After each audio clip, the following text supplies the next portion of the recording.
আসসালামু আলাইকুম, কেমন আছেন আপনারা সবাই? আমি চকলেট গানাশের মধ্যে হোয়াইট চকলেট গানাশের মধ্যে অরেঞ্জ কালার দিয়ে এই চকলেট গানাশটা দিয়ে দিয়েছি, অরেঞ্জের যে গানাশটা। এরপর আমি ইয়েলো কালার দিয়ে ডিজাইন করে নিচ্ছি। দেখুন, এটা হলুদের থিমের কেক। এটা আমার খুব শখ করে করা। এটা আমি করার সময় খুব নার্ভাস ছিলাম যে করতে পারবো কিনা, পরে করার পর আলহামদুলিল্লাহ অনেক খুশি ছিলাম। দেখুন, আপনাদের ডিজাইনটা খুব ভালো লাগবে। এটা হলুদের জন্য একদম পারফেক্ট একটা ডিজাইন। তারপরে অরেঞ্জ, রেড কালার সব কম্বিনেশনে করা। মাঝখান দিয়ে একটা গোলাপ দিয়ে দিয়েছি ইয়েলো কালারের। এটা আমি নিজের মতো করে করতে চাইছি, নিজের ড্রয়িং করে নিজের।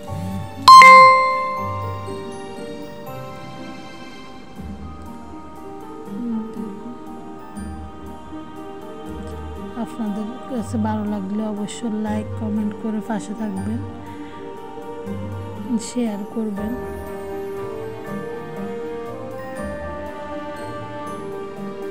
এটা চকলেট কেক, উপর থিমটা হচ্ছে হলুদের থিম। আমি এখানে রোজ স্টার নজেল দিয়ে বেশিরভাগ কেকটা করছি, আর রোজ নজেল দিয়ে যে গেটের মতো করে ওটা দিছি, আর পাইপিং জেল দিয়ে দিছি।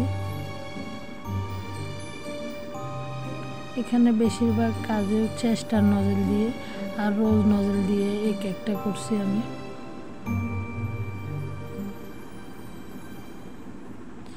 এই কেকের মধ্যে লাল কালারটাই বেশি ফুটছে।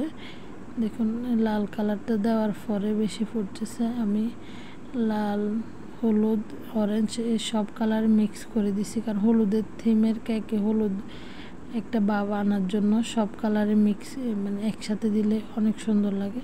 নিচে আমি লাল এবং হলুদ কালার দিয়ে বর্ডার দিয়ে দিয়েছি।